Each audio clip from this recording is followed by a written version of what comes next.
The Ilinden Preobrazhenie Uprising, or simply the Ilinden Uprising of August 1903, was an organized revolt against the Ottoman Empire, which was prepared and carried out by the internal Macedonian-Adrianople revolutionary organization. The name of the uprising refers to Ilinden, the Bulgarian and Macedonian name for Elias' and Preobrazhenie, which means transfiguration. The British journalist of the Balkans H.N. Brailsford wrote in his book, Macedonia, Its Races and the Future, the moment for which the Bulgarian population had been preparing for 10 years, arrived on the festival of the prophet Elias' Day, the evening of Sunday, August 2, 1903. At the same time, on the other end of the Smaros territory, in eastern Thrace, the leaders of the Adrianople Vulgarian comitages had unanimously agreed that they were not ready for uprising, but out of a feeling of solidarity, had voted for a rising. So in Strandra the rising had begun on the Feast of the Transfiguration, August 19,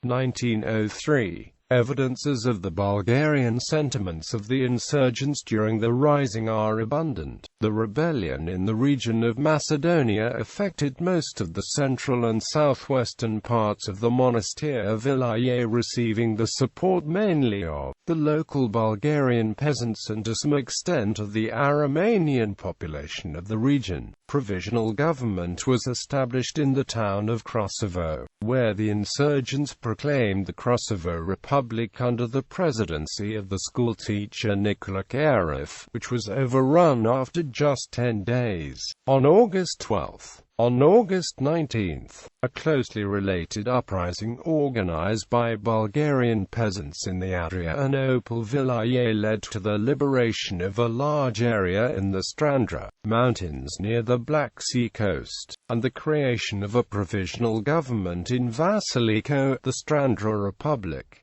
This lasted about 20 days before being put down by the Turks. By the time the rebellion had started, many of its most promising potential leaders, including Ivan Garvanov and Gotse Dulce, had already been arrested or killed by the Ottomans, and the effort was quashed within a couple of months. The survivors managed to maintain a guerrilla campaign against the Turks for the next few years, but its greater effect was that it persuaded the European powers to attempt to convince the Ottoman Sultan that he must take a more conciliatory attitude toward his Christian subjects in Europe. Prelude. At the turn of the 20th century, the Ottoman Empire was crumbling, and the lands they had held in Eastern Europe for over 500 years were passing to new rulers. Macedonia and Thrace were regions of indefinite boundaries, adjacent to the recently independent Greek, Bulgarian and Serbian states, but themselves still under the control of the Ottoman Turks. Each of the neighboring states based claims to Macedonia and Thrace on various historical and racial grounds, but the population was highly mixed, and the competing historical claims were based on various empires in the distant past. The competition for control took place largely by means of propaganda campaigns aimed at winning over the local population, and took place largely through the churches and schools. Various groups of mercenaries were also supported by the local population and by the three competing governments. The most effective group was the internal Macedonian-Adrianople revolutionary organization, founded in Thessaloniki in 1893.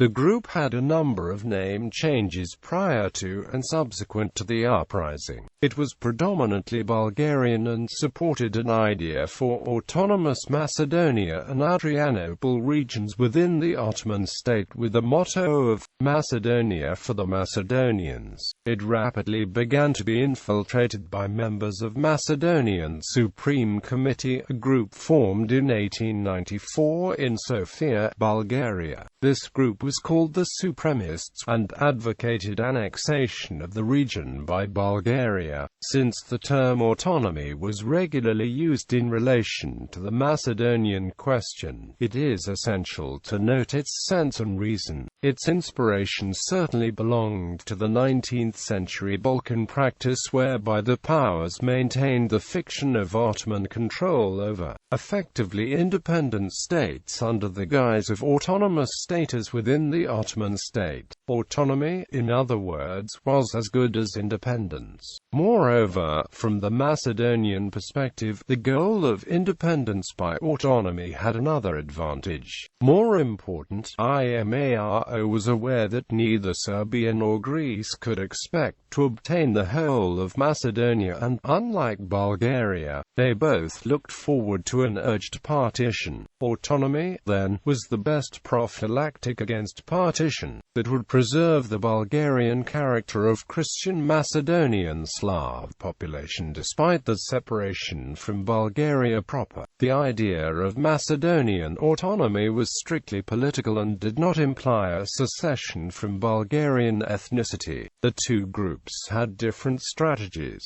IMARO was originally conceived sought to prepare a carefully planned uprising in the future, but the supremacists preferred immediate raids and guerrilla operations to foster disorder and precipitate interventions. On the other hand, a smaller group of conservatives in Salonika organized a Bulgarian secret revolutionary brotherhood. The latter was incorporated in IMARO by 1902, but its members, as Ivan Garvanov, were to exert a significant influence on the organization. They were to push for the Ilinden Preobrazhenie Uprising and later became the core of IMARO right-wing faction. One of the founding leaders of IMARO, Duae, was a strong advocate for proceeding slowly, but the supremacists pressed for a major uprising to take place in the summer of 1903.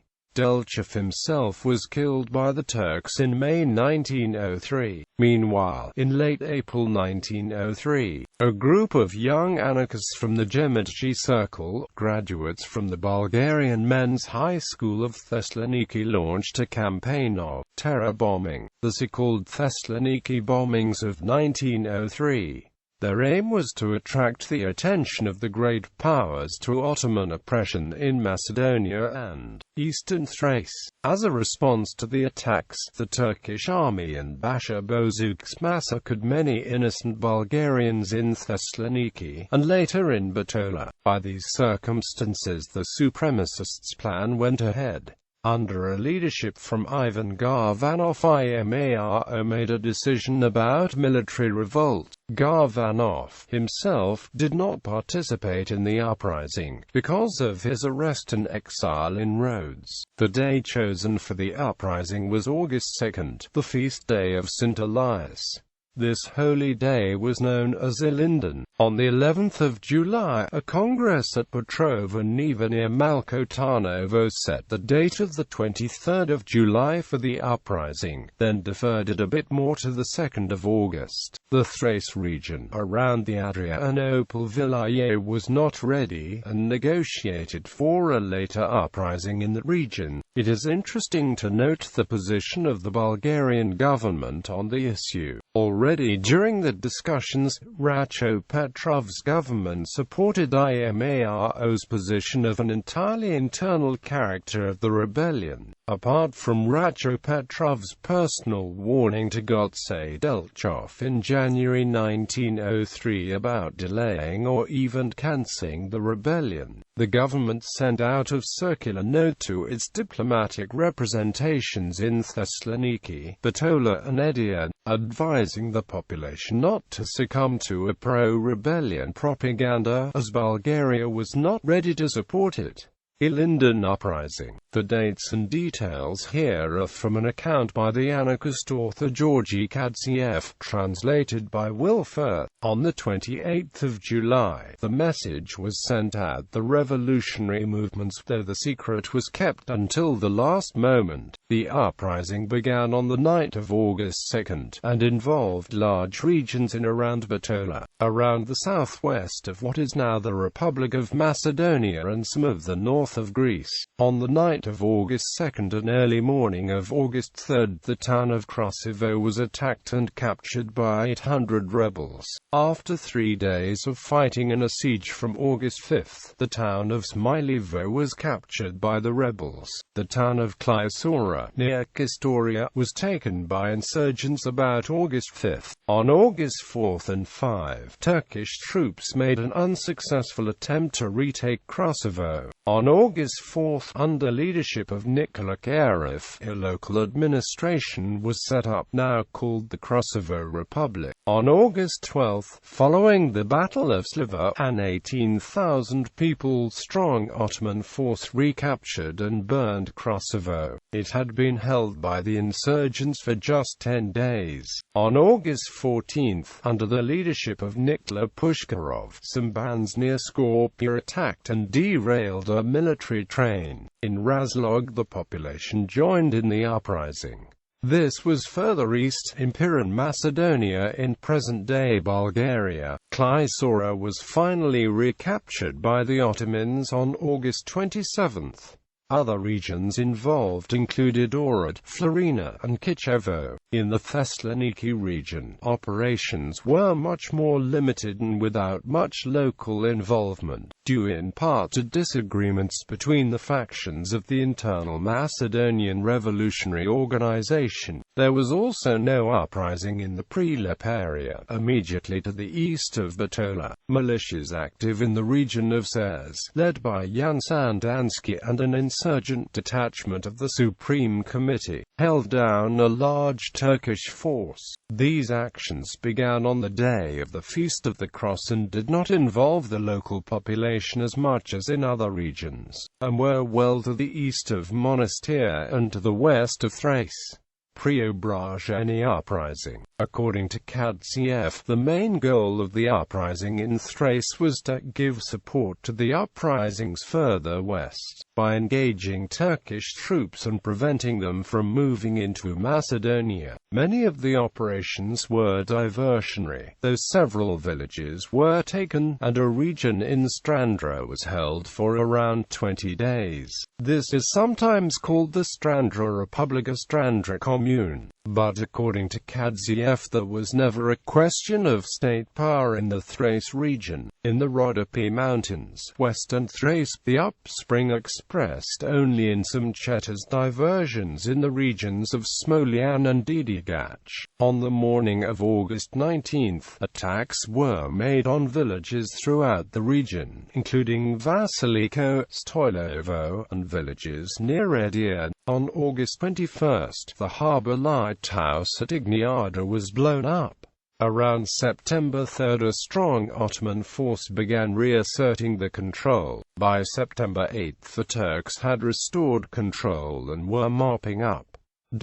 Aftermath. The reaction of the Ottoman Turks to the uprisings was disproportionate, savage, and involved overwhelming force. The only hope for the insurgents was outside intervention, and that was never politically feasible. Indeed, although Bulgarian interests were favored by the actions, the Bulgarian government itself had been required to outlaw the Macedonian rebel groups prior to the uprisings, and sought the arrest of its leaders.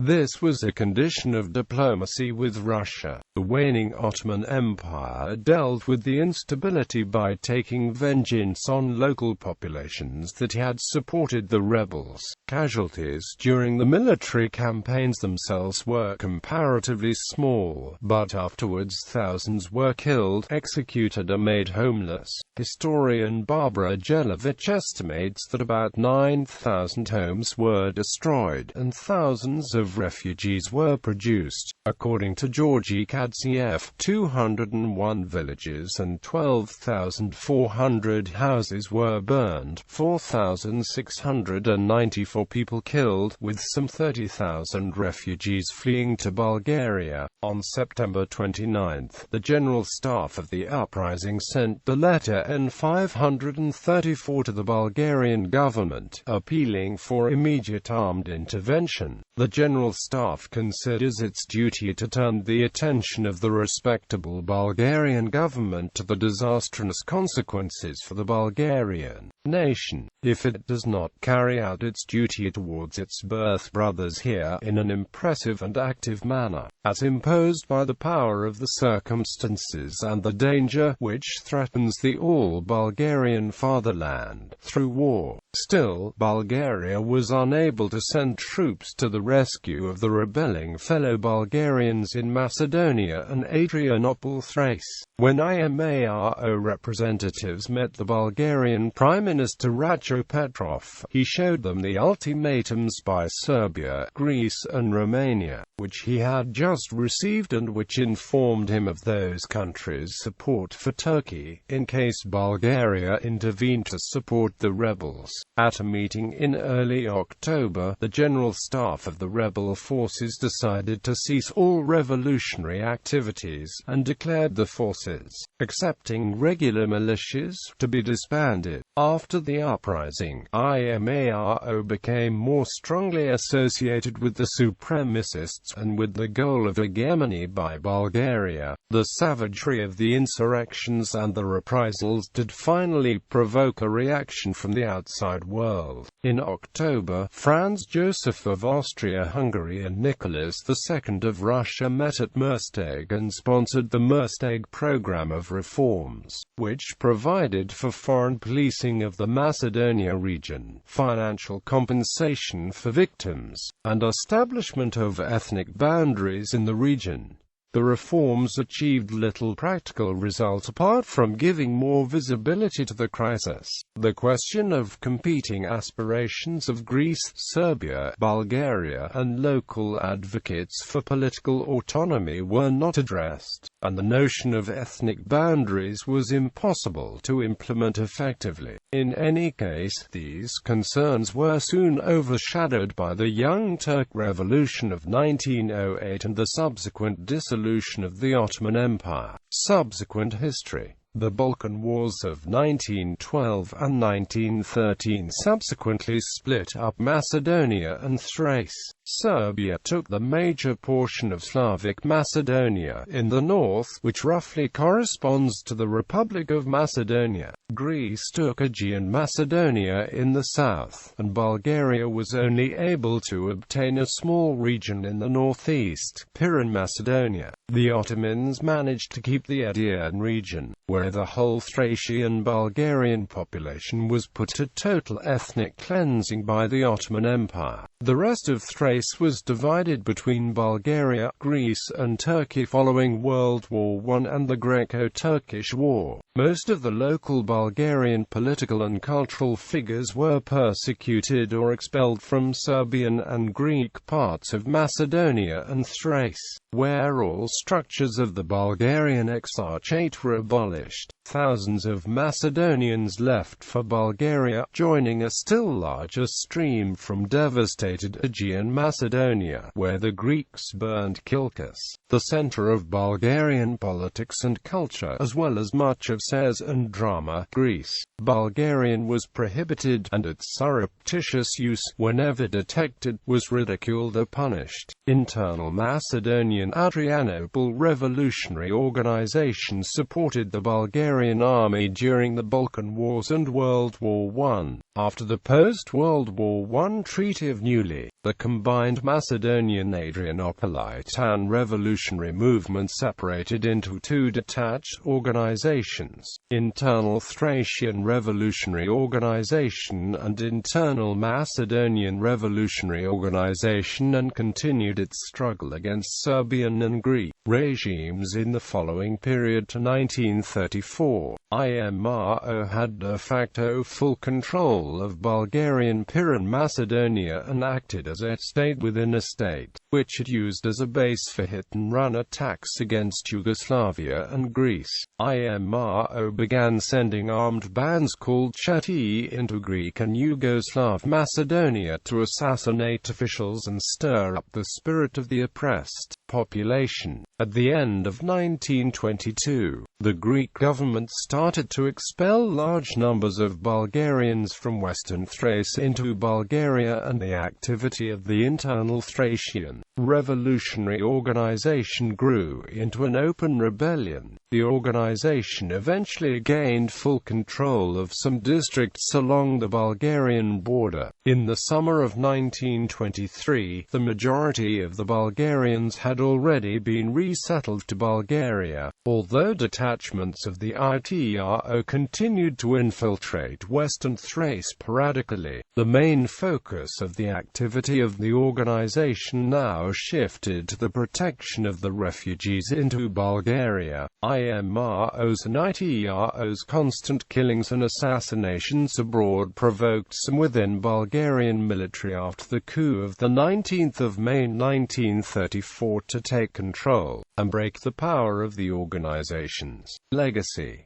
Portrayals of the insurrections by later historians often reflect ongoing national aspirations. Historians from the Republic of Macedonia see them as a part of the move for an independent state as finally achieved by their own new nation. There is, in fact, very little historical continuity from the insurrections to the modern state. But Macedonian sources tend to emphasize the early goals of political autonomy when IMRO was established. The supremacist faction pushed for the insurrections to take place in the summer of 1903, while the left wing argued for more time and more planning. Historians from Bulgaria emphasize the undoubted Bulgarian character of the rebels, but tends to downplay the moves for political autonomy that were a part of the IMRO organization prior to the insurrections. Western historians generally refer simply to the Ilinden Uprising, which marks the date on which uprising began. In Bulgaria, it is more common to refer to the Ilinden Preobrazhenie Uprising, giving equal status to the activities commenced at Preobrazhenie near to the Bulgarian coast of the Black Sea in limiting an undue focus on the Macedonian region. Some sources recognize these as two related but distinct insurrections, and named them the Ilinden Uprising and the Preobrazhenie Uprising. Bulgarian sources tend to emphasize the moves within IMRO for hegemony with Bulgaria as advocated by the supremacist and the right-wing factions. The leaders of the Ilinden Uprising are celebrated as heroes in the Republic of Macedonia. They are regarded as Macedonian patriots and as founders of the drive for Macedonian independence in Macedonia. The names of the IMRO revolutionaries like Gotse Delchev, Pituguli, Dame Gruev and Jan Sandanski were included into the lyrics of the anthem of the Socialist Republic of Macedonia, Deans nad Macedonia. There are towns named after the leaders in both Bulgaria and the Republic of Macedonia. Today, the 2nd of August is the national holiday in Republic of Macedonia, known as Day of the Republic, which considers it the date of its first statehood in modern times. It is also the date on which, in 1944, a People's Republic of Macedonia was proclaimed at ASNOM as a constituent republic of the Socialist Federal Republic of Yugoslavia. The ASNOM event is now referred as the Second Ilinden in Republic of Macedonia, though there is no direct link to the events of 1903.